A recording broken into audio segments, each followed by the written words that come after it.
பிஸ்மில்லாஹிர்ரஹ்மானிர்ரஹீம். இந்த மாபெரும் பிரச்சார கூட்டத்துக்கு தலைமை தாங்கி நடத்தி கொண்டிருக்கின்ற நிந்தவூர் பிரதேச சபையின் தவிசாளர் சகோதரர் தாஹிர் அவர்களே, எனக்கு முன்பு மிகவும் ஆக்ரோஷமாக அவரது கருத்துக்களை உங்கள் மத்தியிலே பேசிவிட்டு அமர்ந்திருக்கின்ற பாராளுமன்ற உறுப்பினர், ஸ்ரீலங்கா முஸ்லிம் காங்கிரஸின் பிரச்சார பீரங்கிகளில் ஒருவருமாகவும் மிகவும் மனம் உடைந்த நிலையில் அவரது கிராமம்,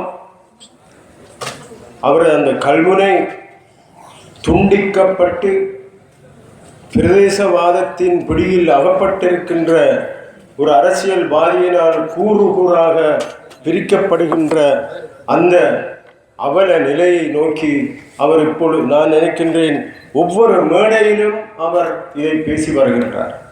அந்த அளவுக்கு மிகவும் வேதனைப்பட்டிருக்கின்றார். அவரது வேதனைக்கு நாங்களும் அதில் பங்கு கொண்டு உறுதுணையாக இருந்து அந்த மண்ணை பாதுகாக்கின்ற விஷயத்தில் இந்த ஊர் மக்களும் இணைந்து கொள்வார்கள் என்ற வாக்குறுதியை அவருக்கு நாங்கள் வழங்கியவராக இந்த மேடையிலே வீற்றிருக்கின்ற பிரதேச சபை உறுப்பினர்கள் சகோதரர் ஜப்பார் அலி அவர்கள், ராசிக், ரியாஸ் ஆகியோர் இருக்கின்றார்கள். சகோதரர் அசுவர் அவர்களே, இங்கே வருகை தந்து அமர்ந்திருக்கின்ற அக்கரைப்பட்டு மாநகர சபையின் எதிர்க்கட்சி தலைவர், இந்த கட்சி இந்த தேர்தலிலே முடிவெடுப்பதற்கு மிகவும் மும்முரமாக பின்னின்று உழைத்தவருமான ஹனிஃபா மதனி அவர்களை விழித்தவனாக இங்கே பெருந்திரளாக வந்திருந்து எங்களது தலைவர் அவர்களின் பேச்சை கேட்பதற்கு ஆவலாக இருக்கின்ற இந்த ஒரு என் சொந்தங்கள் அனைவரையும் விழித்தவனாக தூரத்திலே இருந்து கொண்டு இங்கே நடக்கின்ற நிகழ்வுகளை எல்லாம் மிகவும் உன்னிப்பாக கவனித்துக் கொண்டு விட்டு இந்த மண்ணிலே இந்த எதிர்வரும் 8ஆம் தேதி ஒரு அமைதி புரட்சியை ஏற்படுத்துவதற்கு தயாராக இருக்கின்ற தாய்மார்களே, சகோதரர்களே, உங்கள் அனைவரையும் விழித்தவனாக நான் ஒரு சில வார்த்தைகளை பேசலாம் என்று நினைக்கின்றேன். தலைவர் அவர்கள் இப்பொழுது அட்டாளச்சேனை கூட்டத்திலே பேசிக் கொண்டிருக்கின்றார். அவர் பேசி முடிந்தவுடன் இங்கே வருகை தருவார். அந்த இடைவெளியை நிரப்புவதற்காக நானும் ஹனிஃபா மௌலவி அவர்களும் பேசலாம் என்று நினைக்கின்றோம். அன்புள்ள சகோதரர்களே, இந்த ஜனாதிபதி தேர்தலின் பொழுது இந்த மண்ணிலே சில அதிசயமான நிகழ்வுகளை எனது அரசியல் வரலாற்றிலே நான் காணுகின்றேன். அதில் ஒன்று, மிகவும் முக்கியமான ஒன்று, இந்த அரசியல் கட்சியை ஆரம்பித்துவிட்டு மறைந்த தலைவர் அவர்கள் 1986ஆம் ஆண்டு ஸ்ரீலங்கா முஸ்லிம் காங்கிரஸை ஒரு அரசியல் கட்சியாக பிரகடனப்படுத்திவிட்டு அவர் வெளியிட்ட கட்சியின் கொள்கை பிரகடனத்தில் மிகவும் தெளிவாக அவர் குறிப்பிட்ட விடயம் இந்த கரையோர மாவட்டம். அதற்கு காரணம் என்னவென்றால், அரசியல் அதிகாரம் என்பது எப்பொழுதும் அந்த அரசியல் அதிகாரம் நிலத்தொடர்புடன் இருக்க வேண்டும். அப்பொழுதுதான் அந்த அரசியல் அதிகாரத்திற்கு பெருமதி இருக்கின்றது. அந்த நிலத்தொடர்போடு முஸ்லிம் சமூகத்தின் அரசியல் அதிகாரம் இந்த மண்ணிலே, இந்த நாட்டிலே நிலத்தொடர்புடன் உறுதிப்படுத்தக்கூடிய இந்த ஒரே ஒரு பிரதேசம் இந்த நாட்டிலே, இந்த மாவட்டத்தில் உள்ள இந்த 3 தொகுதிகள் மட்டும்தான். முஸ்லிம்களால் முஸ்லிம் பிரதிநிதித்துவங்களை முஸ்லிம் வாக்காளர்களால் தனித்துவமாக தெரிவு செய்யக்கூடிய அந்த மண் இந்த நாட்டிலே இந்த 3 தேர்தல் தொகுதிகளும் திருகோணமலையில் இருக்கின்ற மூதூர் தேர்தல் தொகுதியுமாகும். இலங்கையில் உள்ள இந்த 4 தொகுதிகள் மட்டும்தான் முஸ்லிம் சமூகத்தின் அரசியல் வரலாற்றை, அரசியல் பாதுகாப்பை உறுதிப்படுத்திக் கொண்டிருக்கின்ற மண்ணாகும். இந்த 4 தேர்தல் தொகுதிகளை மையமாக வைத்து நாங்கள் பெற்றுக்கொள்கின்ற அரசியல் பிரதிநிதிகளால் தான் இந்த நாட்டில் உள்ள அநேக ஒட்டுமொத்தமான முஸ்லிம்களுக்கான பாதுகாப்பை நாங்கள் கொடுத்துக் கொண்டிருக்கின்றோம். இந்த மண்ணிலே தான் நாங்கள் ஒரு 70% முஸ்லிம்கள் ஒற்றுமைப்பட முடியும் என்றால் 4 அல்லது 5 பாராளுமன்ற உறுப்பினர்களை நாங்கள் பெற்றுக்கொள்ளலாம். அது மட்டுமல்லாமல் கிழக்கு மாகாண சபையின் ஆட்சியை தனித்துவமாக முஸ்லிம் பிரதிநிதிகளின் எண்ணிக்கைகளினால் நாங்கள் பெற்றுக்கொள்ளலாம்.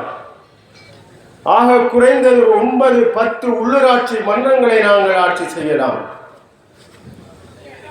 100க்கு மேற்பட்ட உள்ளூராட்சி மன்ற உறுப்பினர்களை நாங்கள் இந்த மண்ணிலே பெற்றுக்கொள்ளலாம். இவ்வளவு பெருமதி வாய்ந்த இந்த மண்ணை, அந்த மண்ணை எங்களது அரசியல்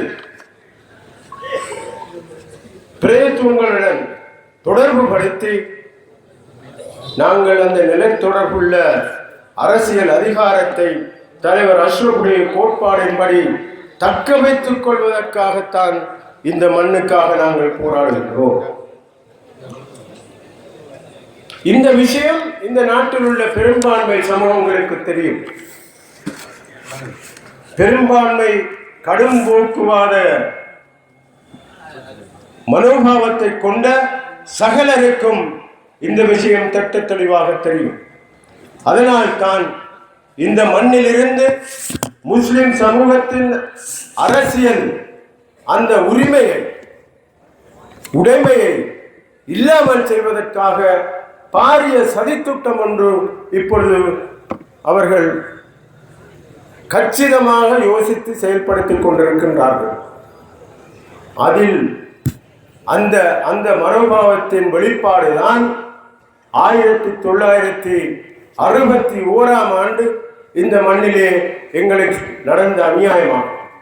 அந்த நேரத்திலே பாராளுமன்றத்திலே இருந்தவர்கள் இதை பற்றி எதையும் பேசாமல், இதற்கு எதிராக குரல் கொடுக்காமல் இருந்ததனால் அந்த அநியாயத்தின் அந்த பிரதிபலனை இன்று நாங்கள் மிகவும் வேதனையுடன் அனுபவித்துக் கொண்டிருக்கின்றோம். அதனால் தான் அஷ்ரஃப் தெளிவாக கூறினார், இந்த கரையோர மாவட்டம் இலங்கையில் உள்ள அத்தனை முஸ்லிம்களுக்கு விமோசனமாக இருக்கின்ற இந்த மாவட்டத்தை நாங்கள் காப்பாற்ற வேண்டும் என்று அவர் சொன்னார். அவர் இறந்து 14 வருடங்கள். அந்த 14 வருடங்களிலும் ஸ்ரீலங்கா முஸ்லிம் காங்கிரஸ் இந்த கரையோர மாவட்டத்தை பற்றி பேசிக்கொண்டுதான் இருந்தது. ஆனால் சிலர் விமர்சிக்கின்ற பொழுது தேர்தல் மேடைகளில் மட்டும் இவர்கள் வந்து கரையோர மாவட்டத்தை பற்றி பேசுகின்றார்கள், அதற்கு பிறகு இவர்கள் மறந்து விடுகிறார்கள் என்று பலர் பலவிதமான விமர்சனங்களை செய்து கொண்டிருந்தார்கள். ஆனால் அதற்கான காலம் கனிந்து வர வேண்டும். ஜே.ஆர். ஜெயவர்தனா அவருடைய அரசாங்கத்துக்கு பிறகு 3/2 பெரும்பான்மை உள்ள ஒரு அரசாங்கம் இப்பொழுதுதான் இருந்தது. இந்த அரசாங்கத்தில் இருந்துதான் அதை நாங்கள் பெற்றுக்கொள்ள வேண்டும். ஏனெனில் 25வது மாவட்டம் ஒன்றை நாங்கள் உருவாக்குவதானால் 3/2 பெரும்பான்மையுடன் உள்ள அந்த அரசியல் யாப்பிலே ஒரு மாற்றத்தை கொண்டு வர வேண்டும். அந்த 3/2 பெரும்பான்மையுடன் அது நிறைவேற்றப்பட்டால் தான் 25வது மாகாணம் இந்த நாட்டிலே இருக்கின்றது என்பதை இந்த அரசியல் யாப்பிலே நாங்கள் உட்புகுத்த முடியும். அதனால் தான் இந்த 14 வருடம் நாங்கள் காத்து கிடந்தோம். ஏன் இந்த தேர்தலில் கரையோர மாவட்டம் ஒரு பேசு பொருளாக மாறியது என்பதற்கு ஒரு வரலாறு இருக்கின்றது. நான் எங்கேயுமே சொல்லவில்லை, இந்த என்னுடைய பிறந்த ஊரிலே அதை சொல்லலாம் என்று நினைக்கின்றேன். ஜனாதிபதி தேர்தல் அறிவிக்கப்பட்டதற்கு பின்பு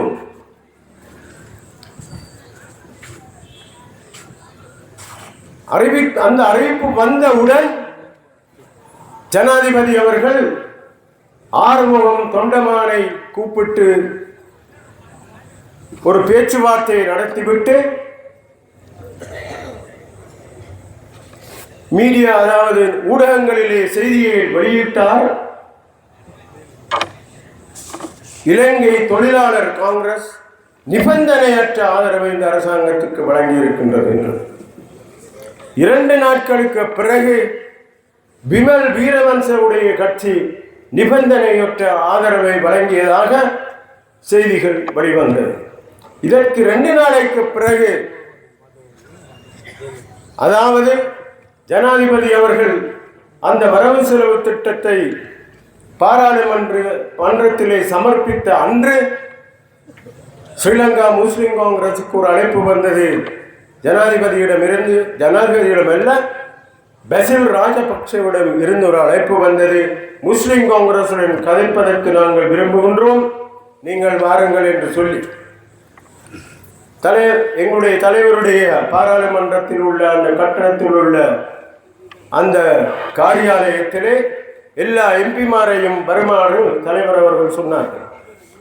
நான் சற்று தாமதமாக சென்றேன். எல்லா எம்பிமாரும் இருந்து பசில் ராஜபக்சேயை சந்திப்பதற்காக ஆயத்தங்களை செய்து கொண்டிருந்தார். நான் போன பொழுது அவர்கள் சொன்னார்கள், வாருங்கள், பசில் ராஜபக்சே கூப்பிட்டு இருக்கிறார், நாங்கள் போவோம் என்று சொல்லி. நான் சொன்னேன், நாங்கள் வர முடியாது. பசில் ராஜபக்சே கூப்பிடுற இடமெல்லாம் போய் நாங்கள் அவரோட கதைக்க வேண்டிய நேரம் இதுவல்ல. கிழக்கு மாகாண சபை ஆட்சியை அமைத்த பொழுது எங்களுக்கு தந்த எந்த விதமான ஒரு வாக்குமூலத்தை நிறைவேற்றாத அவர்கள் எங்களை கூப்பிட்டு கதைப்பதற்கு எந்த விதமான அருகதையும் அவர்களிடம் இல்லை. அவர்கள் எங்களிடம் வர வேண்டும் என்று நான் சொன்னேன். ஹனிபாமோலைக்கு நான் சொன்ன அந்த கதை அவருக்கும் தெரியும். நான் சொன்னதற்கு காரணம் என்னவென்றால், எங்களையும் இவர்கள் நிபந்தனையற்ற நிபந்தனையற்ற ஆதரவு வழங்கும் ஒரு கையாலாகாத குழுவாக இந்த முஸ்லிம் சமூகத்தை அவர்கள் அடையாளப்படுத்த போகின்றார்கள் என்ற என்னுடைய உள்மனம் சொன்னது. அப்பொழுது அவர்கள் கேட்டார்கள், தலைவர் கேட்டார், அப்ப என்ன செய்வது என்று. நாங்கள் ஒரு கடிதத்தை எழுதி கொடுப்போம். கிழக்கு மாகாண சபை அமைத்த பொழுது நீங்கள் தந்த வாக்குறுதிகளை பற்றி இந்த அரசாங்கம் இப்பொழுது என்ன நிலைப்பாட்டில் இருக்கின்றது என்று ஒரு சிறிய கடிதத்தை எழுதி கொண்டு கொடுப்போம். அதற்கு பிறகு அவர்கள் கூப்பிடுவார்களா இல்லை என்பதை நாம் யோசிப்போம் என்று சொன்னேன். அப்படியானால் அவர் சொன்னார், அப்படியானால் நீங்கள் அந்த கடிதத்தை கொண்டு கொடுங்கள் என்று சொல்லிவிட்டு, நான் உடனே அந்த கடிதத்தை கொண்டு தருவதற்கு நான் கடிதம் தரப்போகின்றேன் என்று சொல்லுவதற்காக சுசில் பிரேம்ஜயந்த் அவருடைய அந்த காரியாலயத்துக்கு சென்ற பொழுது அவர் வெளியிலே காத்து கொண்டிருந்தார். வாசலிலே வந்து நின்று கொண்டு முஸ்லிம் காங்கிரஸ் எம்பிமார் வருவார்கள் என்று காத்து கொண்டிருந்தார். ஆனால் நான் மட்டும்தான் போனேன். எங்களுடைய தௌஃபீக் எம்பியும் என்னுடன் வந்தார். போனுடன் அவர் கேட்டார், எங்கே வேறாது அதை மெம்பர்ஸ். நான் சொன்னேன், அவர்கள் எல்லாம் வார நாங்கள் முடிவெடுக்கல, நாங்கள் உங்களுக்கு ஒரு கடிதம் ஒன்று தான் தாராண்டி இப்போ தீர்மானம் எடுத்திருக்கிறோம், அந்த கடிதத்தை நான் நாளைக்கு கொண்டு வருவேன் என்று அவர் சொன்னார். இது என்ன அநியாயம்? 5 மணிக்கு பசில் ராஜபக்ச அலரி மாளிகையிலே காத்து கொண்டிருக்கின்றார். நாளை 10:30 நீங்கள் ஜனாதிபதியை சந்திக்கின்றீர்கள், அதற்கு ஒரு அப்பாயின்மெண்ட் நாங்கள் போட்டிருக்கின்றோம். அப்போ நீங்கள் இப்படி வந்தால் என்னன்னு சொன்னார். அப்படியெல்லாம் எங்களால் வர முடியாது. நாங்கள் தருகின்ற கடிதத்திற்கு நீங்கள் சரியான பதிலை தர வேண்டும். அதற்கு பிறகுதான் உங்களுடன் அந்த பேச்சுவார்த்தையை நாங்கள் செய்யலாம் என்று நாங்கள் சொன்னோம். நாங்கள் அன்று போயிருந்தால் தொண்டமானை போல் விமல் வீரவன்சையை போல் முஸ்லிம் காங்கிரசும் ஜனாதிபதியுடன் பேசியிருக்கின்ற அந்த காட்சியை நீங்கள் டிவியிலே பார்த்துவிட்டு முஸ்லிம் காங்கிரசும் ஆதரவு கொடுத்ததாக இவர்கள் இந்த ஊடகங்களுக்கு தெரிவித்திருப்பார்கள். இப்படியாக முஸ்லிம் காங்கிரஸை கிள்ளு கீரையாக அவர்கள் கூப்பிட்ட இடமெல்லாம் போகின்ற ஒரு அடிமை சமூகமாக இந்த அரசாங்கம் அடையாளப்படுத்தி இருந்தது. எனவேதான் நாங்கள் விழித்துக் கொண்டோம். அதற்கு பிறகு நான் எங்களுடைய அமைச்சர் அவர்கள் சுசில் பிரேமச்சந்த் அவர்களை பாராளுமன்ற கேன்டீனிலே கதைச்சு அவர் சந்தித்த இடத்திலே இந்த விஷயத்தை சொன்னபோது இந்த கரையோர மாவட்டம் என்ற விஷயத்தை கேட்டவுடன் அவர்களுக்கெல்லாம் ஒரு நடுக்கம். அவர்கள் சொல்றார்கள், இப்பதான் நாம இந்த விஷயத்தை நாங்கள் முன்னுக்கெடுக்கப்படாது, ஏன்னா பெரும்பான்மை சமூகம் ஒரு அப்செட்டாக போகும், இதை வேறு விதமாக இவர்கள் விமர்சனம் செய்ய துவங்குவார்கள், வேறு விதமாக இந்த விஷயத்தை பெரும்பான்மை சமூகத்துக்கு இடையில் எங்களுக்கு எதிராக பாவிக்க தொடங்குவார்கள். ஆகவே இதனை நாங்கள் இன்னும் கொஞ்சம் தாமதமாக யோசிக்க வேண்டும் என்று சொன்னார்கள். கடந்த 14 வருடங்களாக என்ன காரணங்களை சொன்னார்களோ அந்த காரணத்தை தான் இன்றும் அவர் சொன்னார். அதற்கு பிறகு அந்த பாராளுமன்றத்திலே ஊடகவியலாளர்கள் இருக்கின்றார்கள். அதிலே ஆங்கில பத்திரிகையின் ஒரு ஊடகவியலாளர் கெலும் பண்டாரே என்று சொல்லுவர் என்பவர் நண்பன், என்னுடைய நண்பர். அவரை கூப்பிட்டு நான் சொன்னேன், முக்கியமான ஒரு தகவலை, இந்த ஜனாதிபதி தேர்தலுக்கு முஸ்லிம் காங்கிரஸ் முன்வைக்கின்ற ஒரு முக்கியமான தகவலை நான் சொல்லுகின்றேன், அதை நீங்கள் பத்திரிகையில் போட இயலுமா என்று கேட்டவுடன் அவர் மிகவும் சந்தோஷமாக கேட்டபோது நான் ஒரு பேட்டி ஒன்று கொடுத்தேன். அதில் நான் சொன்னேன், இம்முறை ஸ்ரீலங்கா முஸ்லிம் காங்கிரஸின் முக்கிய நிபந்தனையாக இந்த கரையோர மாவட்டம் இந்த முறை இடம்பெறும் என்ற விஷயத்தை நான் மிகவும் காட்டமாக சொல்லிக்கொள்ள விரும்புகின்றேன் என்று சொன்ன பொழுது அதை எடுத்துக்கொண்டு கெலும் பண்டார் அவர்கள் டெய்லி மிரர் பத்திரிகையில் முதல் பக்கத்தில் பெரிய கொட்ட எழுத்திலே SLMC ரிவ்யூஸ் இட்ஸ் டிமாண்ட் என்று போட்டு என்னுடைய பெரிய படத்தையும் போட்டு அவர் ஒரு பெரிய ஒரு செய்தி கொடுத்தார். அந்த செய்தியை பார்த்துவிட்டு தான் விஜயதாச ராஜபக்ஷ பாராளுமன்ற உறுப்பினர் அவர்களும்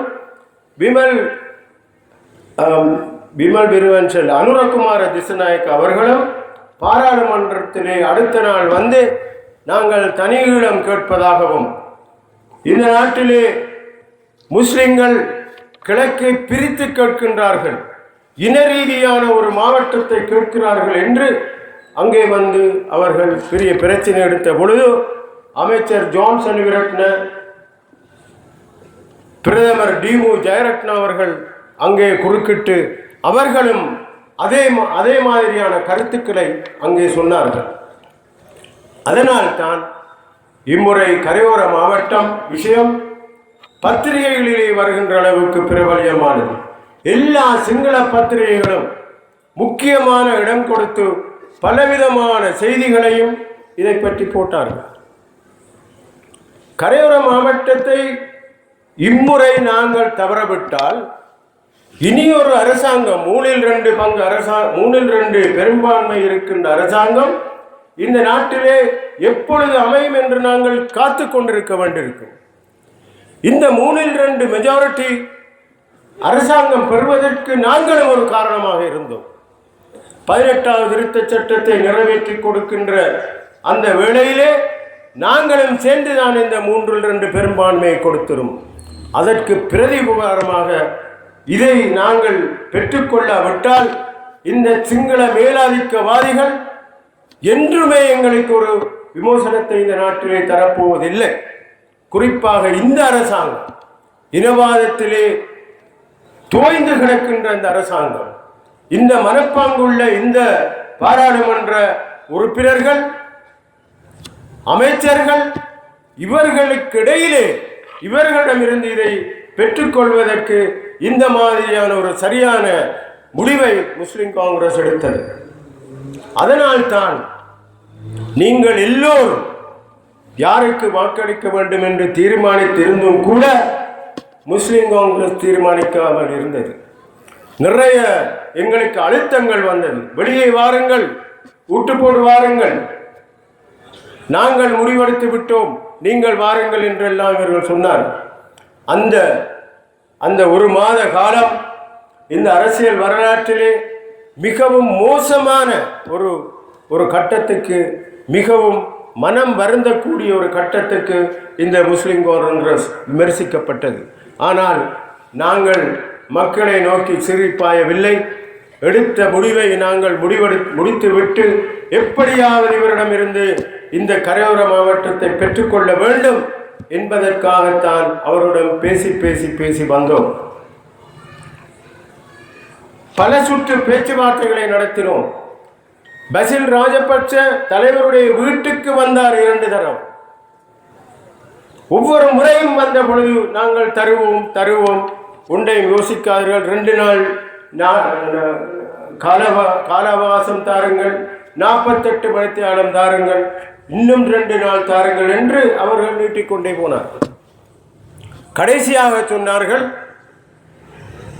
நாளை நடக்கின்ற அமைச்சரவை கூட்டத்தில் நாங்கள் இதை முன்வைக்கின்றோம், அதற்கு பிறகு அடுத்த ஆண்டு நாங்கள் கெசட் நோட்டிஃபிகேஷனை தருவோம் என்று சொன்னார்.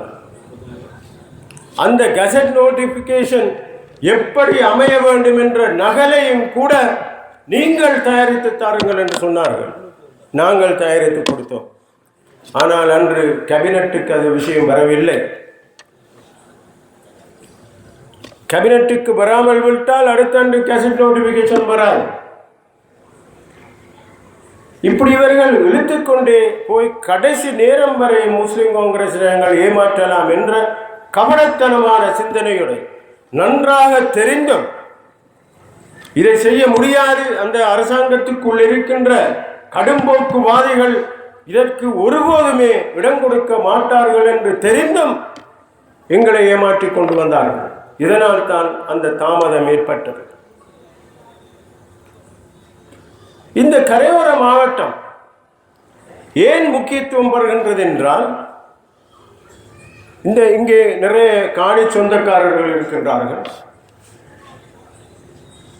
கடந்த 5 வருடங்கள் இந்த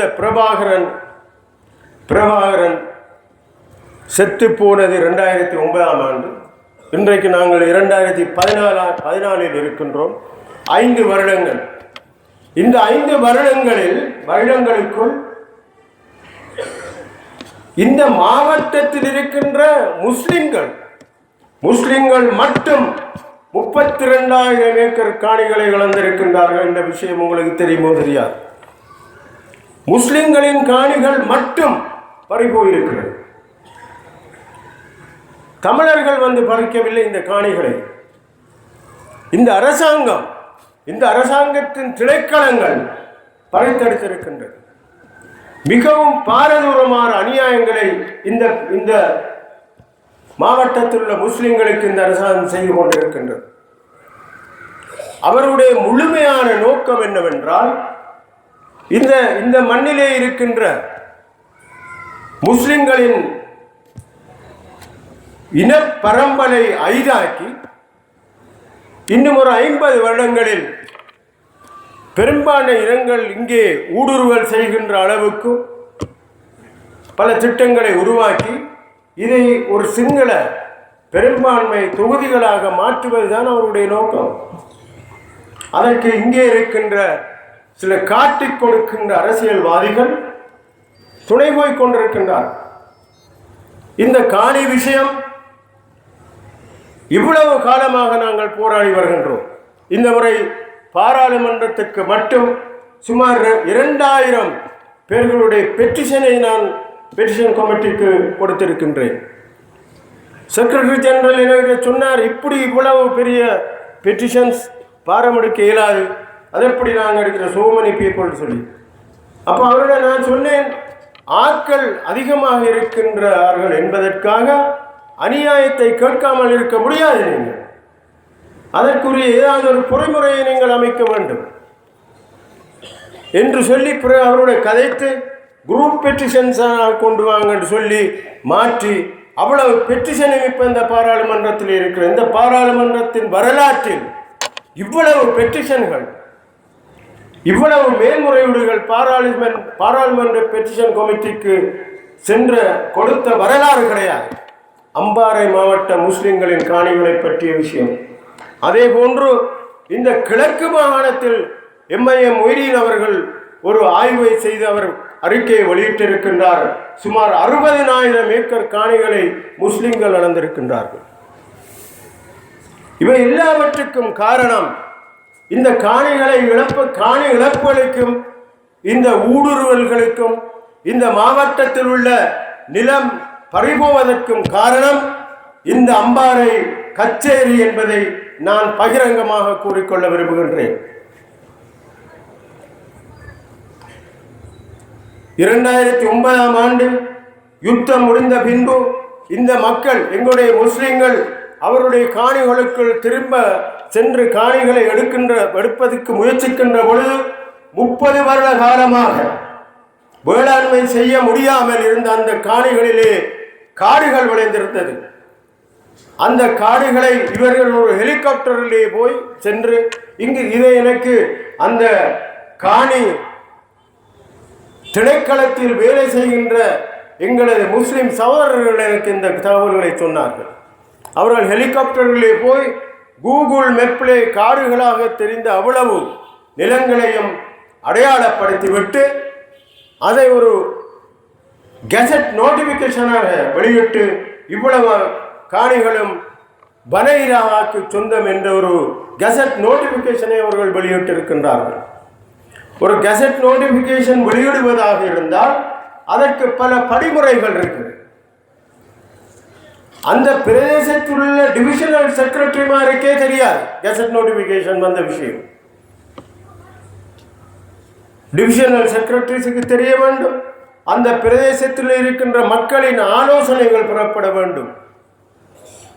ஒரு எல்லை வகுப்பதென்றால் எதற்கென்றாலும் சரிதான், ஒரு எல்லை நிர்ணய சபை ஒன்று நியமிக்கப்பட வேண்டும். அது எதுவுமே இதிலே செய்யப்படவில்லை. ஒரு ஹெலிகாப்டர் ரைட்லே வந்து இந்த கெசட் நோட்டிபிகேஷனை வெளியிட்டிருக்கிறார்.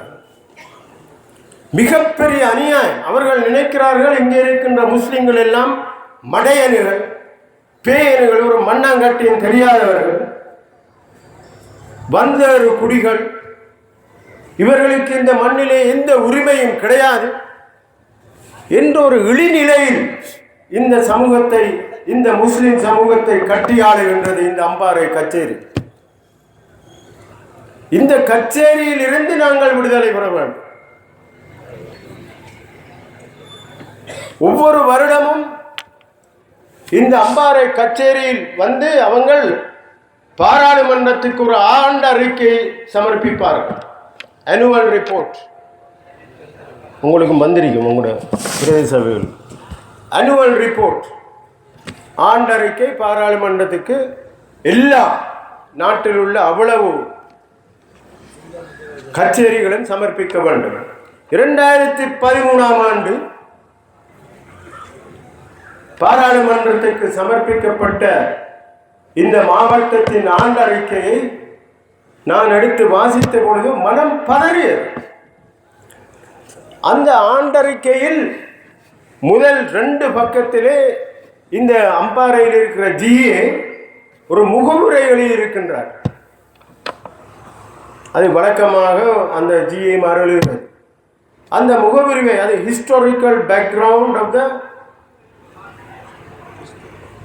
people living in Ampara district.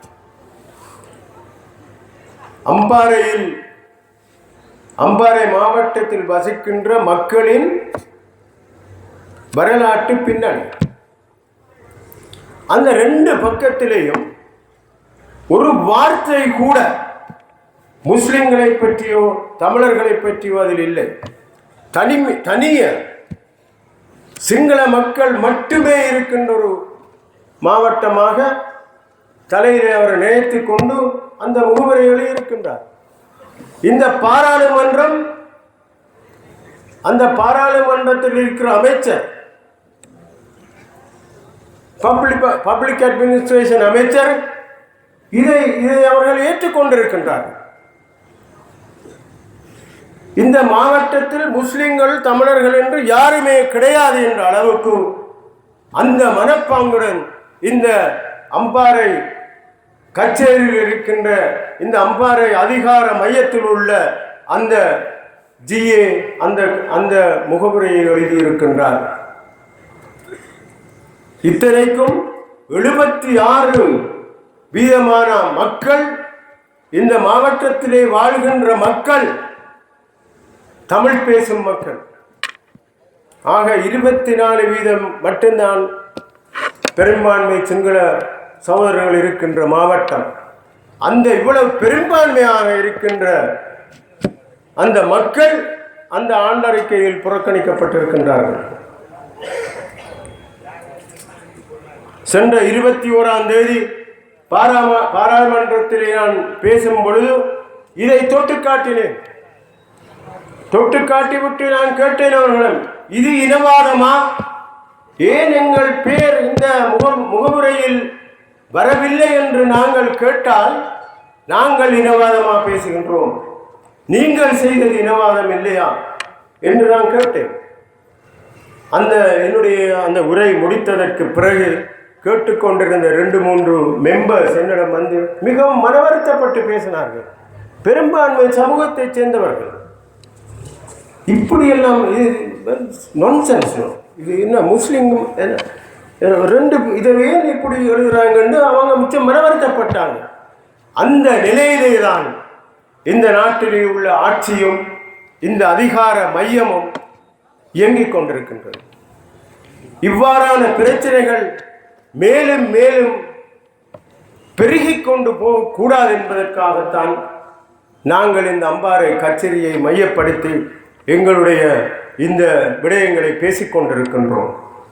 இது எல்லாம் இந்த பிரச்சனை நடக்கும், இப்படியான விடயங்கள் நடக்கும் என்று தெரிந்துதான் தீர்க்க தரிசனமான முறையிலே இந்த மண்ணிலே இந்த 3 தொகுதிகளிலும் உள்ள சிறுபான்மை சமூகங்கள் நிம்மதியாக காலகாலமாக இந்த இடத்திலே காலூன்றி நிற்பதற்கான பல யுக்திகளை மறைந்த தலைவர் அஷ்ரப் அவர்கள் தெளிவாக அந்த கொள்கை பிரகடனத்திலே வெளிப்படுத்தி விட்டு சென்றிருக்கின்றார். அதற்காகத்தான் இந்த முஸ்லிம் காங்கிரஸ் இன்னும் போராடி கொண்டிருக்கின்றது. முஸ்லிம் காங்கிரசின் போராட்டம் இந்த கரையோர மாவட்டம் இத்துடன் முடியாது. இந்த மண்ணிலே கடைசி ஒரு முஸ்லிம் அல்லது ஒரு தமிழர் இருக்கு மட்டும் இந்த கரையோர மாவட்ட பிரச்சனை தொடர்ந்து கொண்டே இருக்க வேண்டும்.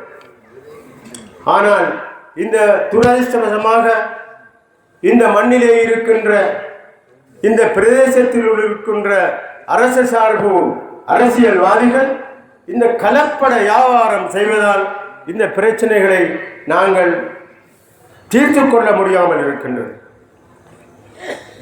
நாங்கள் அம்பாறை இந்த எங்களுடைய கட்சியில் உள்ள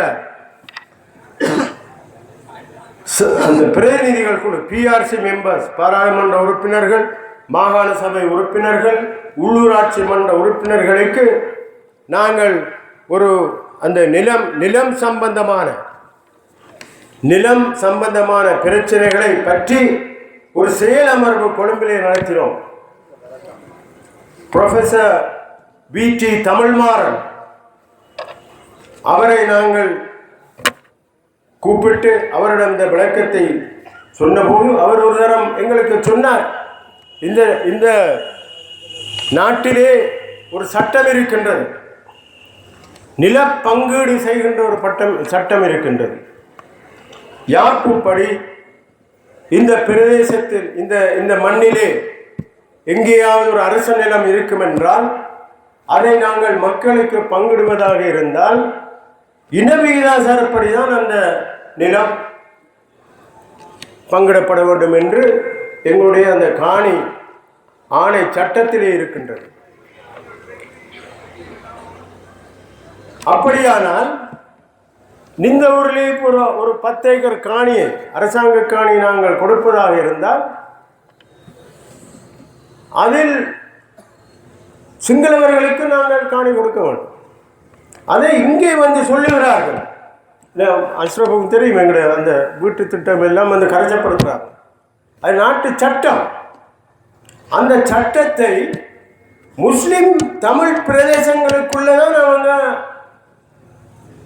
வந்துக்கிட்டு அந்த அந்த இதை நம்மட தலையில சுருங்கி கொண்டிருக்கிறது. இந்த 500 வீட்டு திட்டம், அந்த ஜக்காத், எங்கள் ஜக்காத் வில்லேஜிலேயும் சிங்களாக்களுக்கு வீடு வேணும் என்று சொல்றாங்க. இந்த அக்கரப்பத்தில் இருக்கிற இந்த 500 வீட்டு திட்டம் அதில் சிங்களவர்களுக்கு கொடுக்க வேண்டும் என்ற ஒரு பிரச்சனை. அதால தான் அது இப்ப நீதிமன்ற சட்டப்படி அது கொடுக்க இயலாது. அவர்களுக்கு கொடுத்தால்தான் முஸ்லிம்களுக்கும் கொடுக்கணும் என்ற ஒரு வரையறையை, அந்த சட்டத்தை இங்கே கொண்டு பிரயோகிக்கின்றார்கள்.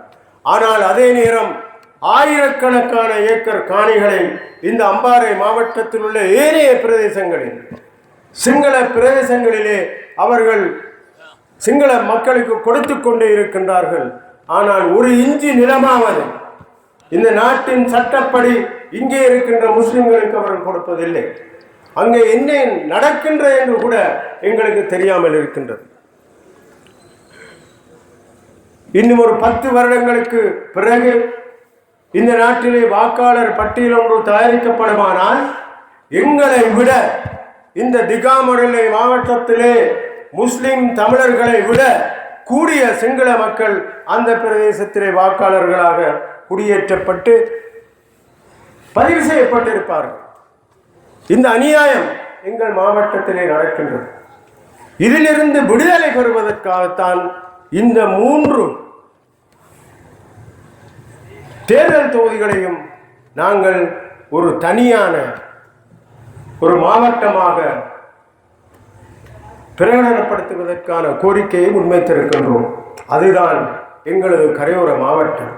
இந்த மாவட்ட கோரிக்கை எனக்கு முன்பு இங்கு பேசிய அப்துல் மஜீத் அவர்கள், தபம் அவர்கள் எல்லோரும் அது சம்பந்தமான விளக்கங்களை தந்தார்கள். இந்த மாவட்டத்தை 61ஆம் ஆண்டு உருவாக்குகின்ற பொழுது அதற்கு முன்பு மட்டக்களப்பும் அம்பாறையும் மட்டக்களப்பு மாவட்டமாகத்தான் இருந்தது. அம்பாறை என்று சொன்னால் இந்த 3 தேர்தல் தொகுதிகளும் மட்டக்களப்பும் சேர்ந்து ஒரு மாவட்டம் தான். 61க்கு முன்பு 61இல் அந்த புதிய மாவட்டம் பிரிக்கப்படும் பொழுது அந்த மாவட்டத்தின் கீழ்ப்பகுதியான இந்த 3 தேர்தல் தொகுதிகளும் தனியான ஒரு மாவட்டமாக தந்திருக்க வேண்டும் அதை. ஆனால் அதை ஒரு தனி மாவட்டமாக தராமல் மொன்றாகலை மாவட்டத்தில் இருந்த மிகப்பெரிய ஒரு நிலப்பரப்பையும் புலனறுவையிலே ஒரு துண்டு நிலப்பரப்பையும் சேர்த்து 1400 சதுர கிலோமீட்டர் பரப்புள்ள ஒரு நிலப்பரப்பை இந்த மாவட்டத்துடன் எங்களுடைய இந்த 3 தொகுதிகளுடன் சேர்த்து ஒரு புதிய திகாமடல மாவட்டத்தை அவர்கள் உருவாக்கினார்கள். அந்த நேரம் பாராளுமன்றத்திலே இருந்த பாராளுமன்ற உறுப்பினர்கள் வாய் மூடி மௌனமாக இருந்ததனால் தான் இதனை அவர்கள் இலகுவாக நிறைவேற்றினார்கள். அதே போன்ற ஒரு பிரச்சனை 1986ஆம் ஆண்டு புதிய உள்ளூராட்சி சட்டம் உருவாக்கப்பட்ட பொழுது, புதிய பிரதேச சபைகள் உருவாக்கப்பட்ட பொழுது எங்களுடைய முஸ்லிம் பிரதேசத்தில் உள்ள காணிகள் எல்லாம் கபலீகரம் செய்யப்பட்டு லாவுகல பானம போன்ற இடங்களுக்கு அதிகமான நிலப்பரப்பை சேர்த்து முஸ்லிம்களின் நிலங்களை எல்லாம் அங்கே சேர்த்து புதிய எல்லைகளை அவர்கள் வகுத்தார்கள். அந்த நேரத்திலும் பாராளுமன்ற உறுப்பினர்கள் ஒன்றும் பேசாமல் இருந்தார்கள். ஆகவே அந்தந்த காலகட்டத்தில் இருக்கின்ற பாராளுமன்ற உறுப்பினர்கள் எதையும் பேசாமல் ஆட்சி செய்கின்றவர்களுக்கு அடிபணிந்து கொண்டு அவர்கள் சொல்லுகின்ற விஷயங்களை கேட்டுக்கொண்டு வந்து பொதுமக்களிடம் திணிக்கின்ற தலைவர்களாக இருந்தனால்தான் இந்த மண் பறிபோய் கொண்டிருக்கின்றது. இதை நாங்கள் ஒரு நாளும் அனுமதிக்க முடியாது. இதற்கு எதிரான சாத்வீக போராட்டம் ஒன்றை இந்த மண்ணிலே நாங்கள் முன்னெடுக்க வேண்டும். தமிழர்கள் ஒவ்வொரு இஞ்சி நிலத்தையும் காப்பாற்றுவதற்காக போராடி கொண்டிருக்கின்றார்கள்.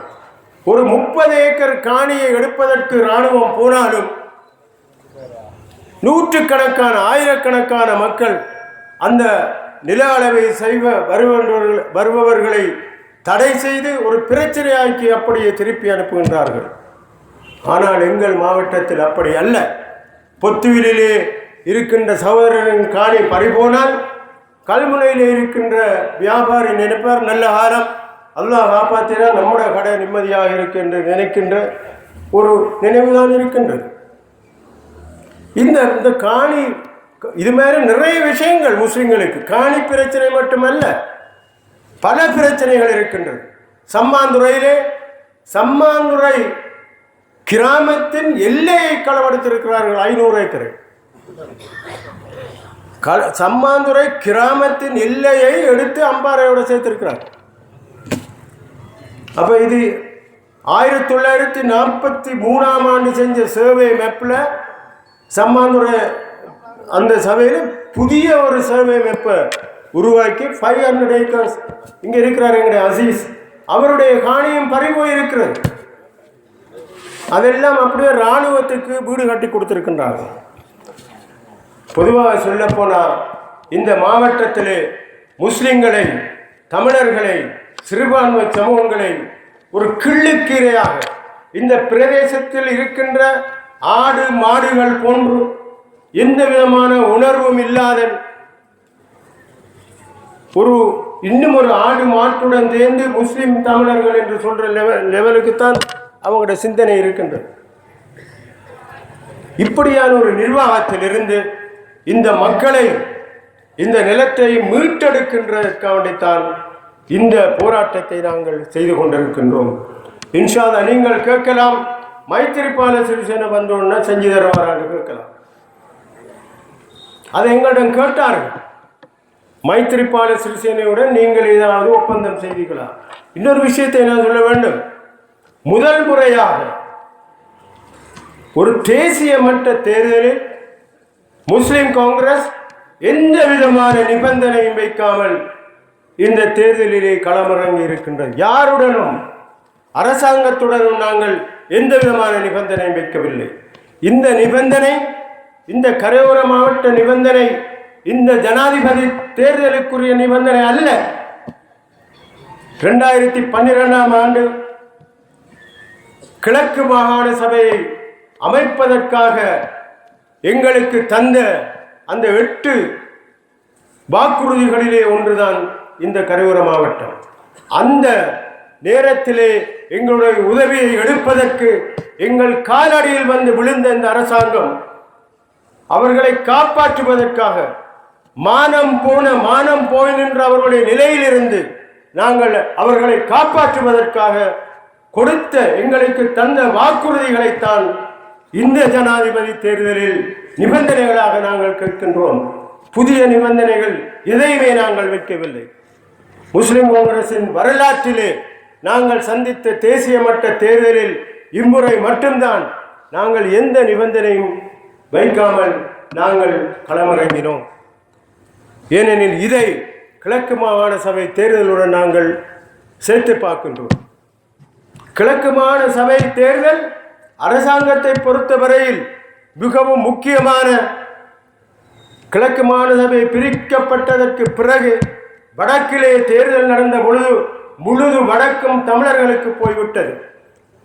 கிழக்கும் தமிழர்களுக்கு போகின்ற நிலைதான். நாங்கள் ஒரு தீர்மானம் எடுத்திருந்தால் கிழக்கு மாகாண சபை தமிழ் முஸ்லிம்கள் ஆட்சி செய்வதிருப்பார்கள். இலங்கை அரசாங்கத்தின் அந்த சிறுபான்மைக்கு எதிரான அந்த தன்மை அந்த தேர்தல் முடிவிலிருந்தே வெளிப்பட்டிருக்கும்.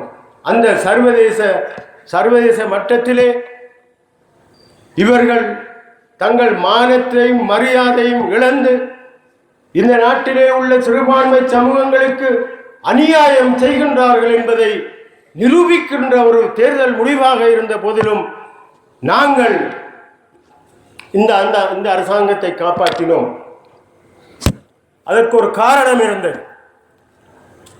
வடகிழக்குக்கு வெளியிலே இருக்கின்ற முஸ்லிம்களுக்கு எதிராக இந்த பொதுபல சேனா இயக்கம் போன்ற அந்த சக்திகள் அநியாயங்களை செய்து குவித்துக் கொண்டிருந்த பொழுது நாங்கள் கிழக்கிலே முஸ்லிம் காங்கிரஸ் இவர்களுடன் சேர்ந்து ஆட்சி செய்தால் இந்த நாட்டிலே இருக்கின்ற ஏனைய பிரதேசத்துள்ள முஸ்லிம்கள் எல்லாம் அநியாயமாக தாக்கப்படுவார்கள் என்று சொல்லி எங்களிடம் பல உலமாக்களும் வந்து எங்களை கேட்டுக்கொண்டார்கள், இதை செய்யாதீர்கள் என்று.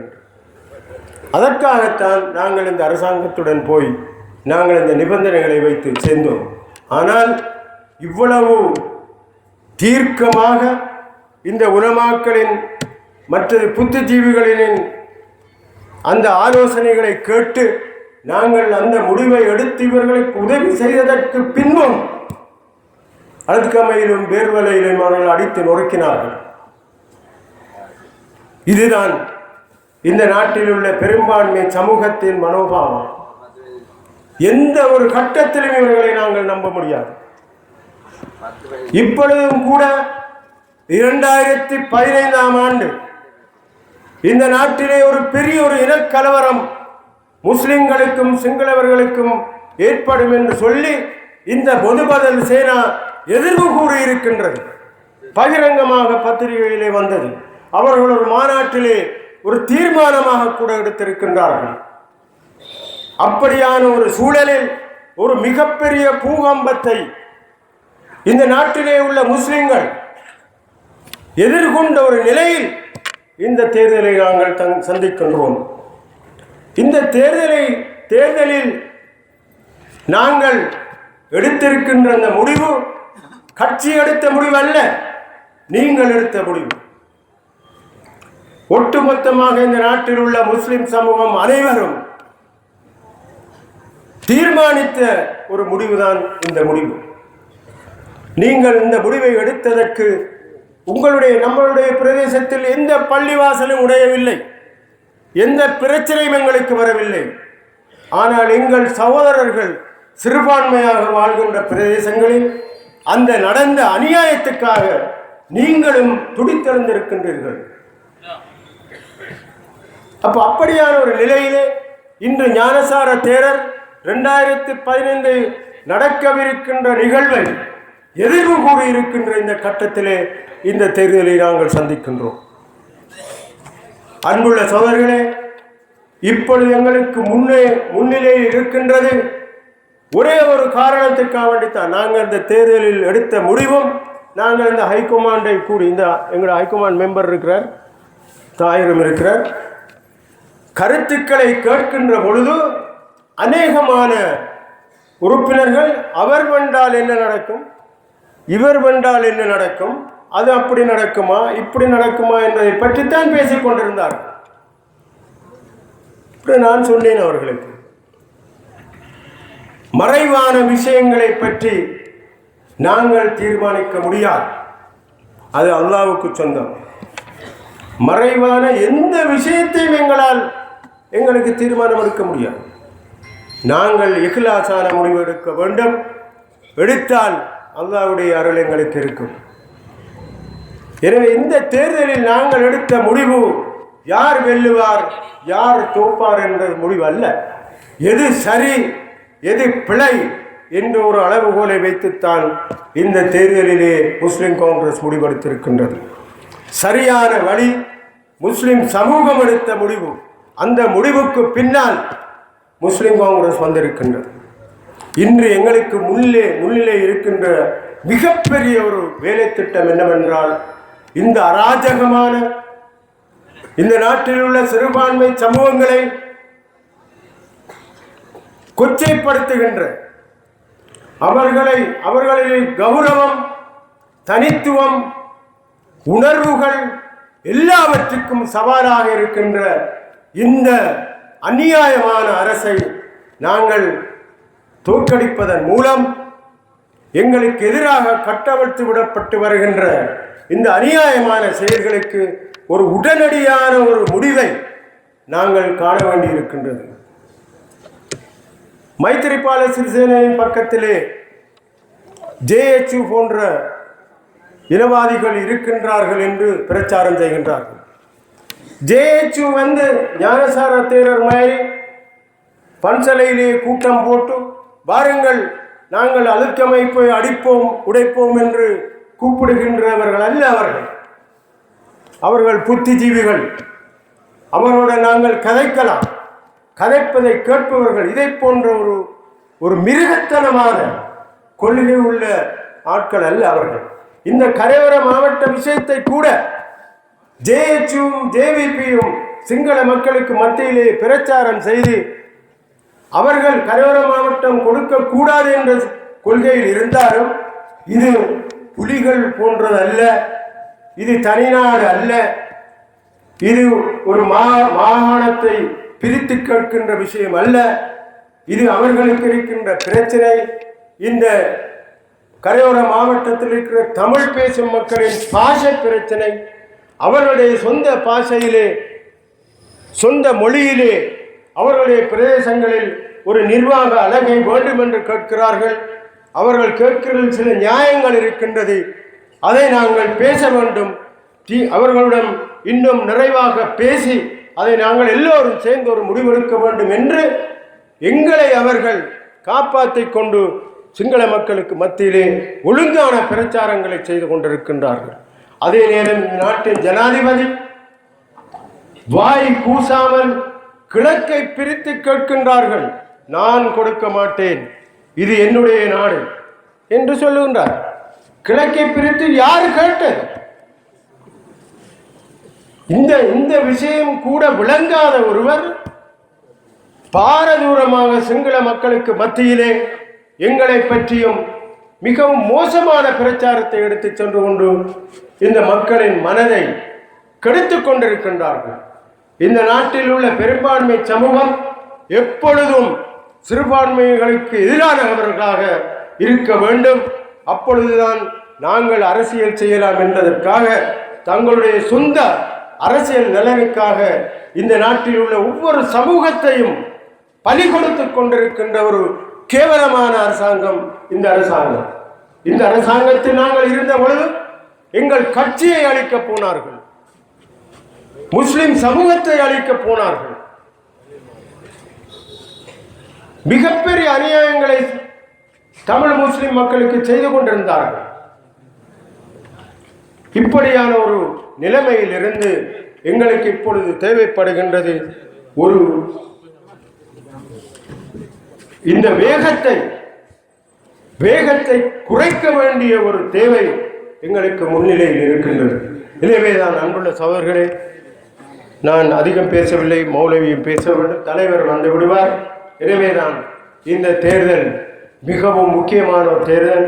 இந்த நாட்டின் தலைவிதியை மட்டுமல்ல, இந்த சமூகத்தின் தலைவிதியையும் மட்டுமல்ல, சர்வதேச மட்டத்தில் இந்த நாட்டின் நற்பெயரை நாங்கள் எடுத்து சென்று இந்த நாடு ஒரு பக்கம் சீனாவை நோக்கி திருப்பிக்கொள் செல்ல எடுத்திருக்கின்ற இந்த பாதையை மாற்றி நாங்கள் ஒரு நடுநிலை சமூகம், எல்லா பல்லின மக்களும் சிறப்பாக வாழ வேண்டிய ஒரு நாடு, அவ்வாறான ஒரு தோற்றப்பாட்டை இந்த நாட்டுக்கு கொடுக்க வேண்டிய ஒரு தேவையும் எங்களுக்கு இருக்கின்றது. எனவேதான் இந்த தேர்தல் நம்மை பொறுத்த வரையில் மிகவும் முக்கியமான ஒரு தேர்தல். இந்த தேர்தலிலே நீங்கள் எல்லோரும் அநேகமானவர்கள் முடிவெடுத்து விட்டீர்கள். முடிவெடுத்ததுடன் தேர்தல் முடியவில்லை. அந்த முடிவெடுத்த வாக்குகளை ஒட்டுமொத்தமாக அந்த வாக்குகளை வாக்கு பெட்டிக்குள் கொண்டு போட வைக்க வேண்டும். இதுதான் முக்கியம். எனக்கு முன்பு பேசிய தவம் அவர்கள் சொன்னார்கள், கிட்டத்தட்ட 40-45% வாக்குகள் வெளிநாட்டுக்கு போனதை தவிர ஒரு 10-15% வாக்குகள் போடப்படுவதில்லை. வீட்டுக்குள்ளே இருந்து கொண்டு வாக்குகள் அளிக்க போக மாட்டார்கள். இந்த வாக்கின் பெருமை அவர்களுக்கு தெரிவதில்லை. சும்மா ஒரு காகிதத்திலே ஒரு புள்ளடியை போட்டு வருகிற விஷயம் அல்ல. இந்த மண்ணிலே வாழ்கின்ற எதிர்கால சந்ததியின் வாழ்வை நிர்ணயிக்கின்ற ஒரு புல்லடி தான் நீங்கள் போடுகின்ற புல்லடி. அந்த புல்லடியை போடாவிட்டால் நீங்கள் ஒரு நடைப்பணம். இந்த மண்ணிலே வாழ்வதற்கு உங்களுக்கு எந்த உரிமையும் கிடையாது. முஸ்லிம்களுக்கு இவ்வளவு அநியாயம் நடக்கும் பொழுது அந்த அநியாயத்துக்கு எதிராக ஒரு புல்லடியை போட முடியாவிட்டால் நீங்கள் முஸ்லிமாக இருந்து எந்த விதமான பிரயோசனம் இல்லை. எனவேதான் உங்கள் வீட்டில் இருக்கின்ற ஒவ்வொரு தாய்மார், ஒவ்வொரு பிரஜையும் வாக்குச்சாவடிக்கு சென்று உங்கள் வாக்குகளை நீங்கள் போட வேண்டும். ஏனெனில் இந்த தேர்தல், ஒவ்வொரு வாக்கும் இந்த தேர்தலின் வெற்றியை தீர்மானிக்கின்ற ஒரு தேர்தலாக இருக்கின்றது. அந்த முக்கியத்துவத்தை நீங்கள் புரிந்து கொண்டு அல்லாஹ்வுக்காக இதை ஒரு மார்க்க கடமையாக நினைத்து கொண்டு இந்த சமூகத்தை இந்த காப்பாற்றுவதற்கும் இந்த மண்ணிலே எங்களுடைய உரிமைகளையும் அந்த எங்களுடைய கௌரவத்தையும் காப்பாற்றுவதற்காக நீங்கள் அந்த தேர்தலிலே அமோகமாக வாக்களித்து முஸ்லிம் காங்கிரசின் முடிவை அர்த்தமுள்ளதாக நீங்கள் மாற்ற வேண்டும் என்று கேட்டு விடைபெறுகின்றேன். நன்றி. அஸ்ஸலாமு அலைக்கும். உள்ளமெல்லாம் அமைதி பெறுகின்ற இந்த வேளையிலே கடந்த காலங்களிலே இந்த மகிந்தர்களுடைய ஆட்சிகளே முஸ்லிம்களுக்கு நடந்தது என்ன, இனி நடைபெறப் போவது என்ன என்பதை அமைதியாக கூறிச் சென்ற எவரது கட்சியுடைய செயலாளர் நாயகம் திகாமடலு மாவட்ட பாராளுமன்ற உறுப்பினர் அல்ஹாஜ் ஹசன் அலி சார் அவர்களுக்கு இந்த வேளையில் நன்றிகளை தெரிவித்து இங்கு வருகிறது